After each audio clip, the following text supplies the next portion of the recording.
మెదక్ జిల్లా Toopran municipal chairman ఎన్నిక గురువారం నిర్వహించగా చైర్మన్గా 4వ వార్డు సభ్యురాలు మామిండ్ల జ్యోతికృష్ణ ఏకగ్రీవంగా ఎన్నికయ్యారు. కాగా ఈ సమావేశానికి కొందరు విలేకరులు రాకుండా అడ్డుకున్నారని ఆరోపిస్తూ నిరసన వ్యక్తం చేశారు విలేకరులు. ఈ సందర్భంగా విలేకరులు మాట్లాడుతూ ఆర్డీఓ, డిపిఆర్ఓ, కమిషనర్ నిర్లక్ష్యం వల్లనే అక్కడికి వచ్చిన మీడియాకి అవమానం జరిగిందని పేర్కొన్నారు. పాస్టు పైనుంచి రాలేదు అంటూ కొందరు విలేకరులను లోపలికి రాకుండానే బయట ఎండలో నిలబెట్టి ఆంక్షలు విధించారని ఆరోపించారు. దీనిపై కలెక్టర్కి ఫిర్యాదు చేస్తామని హెచ్చరించారు.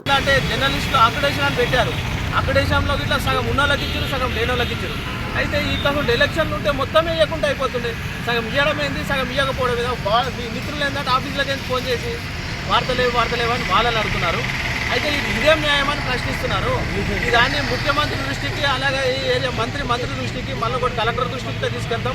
మున్సిపల్ ఎన్నికలో భాగంగా జర్నలిస్టులకు అక్రిడేషన్ అనేది ఎందుకంటే అక్రిడేషన్తో హెల్త్ కార్డు వస్తుంది, అక్రిడేషన్తో బస్సు పాసు ఫెసిలిటీ వస్తుంది.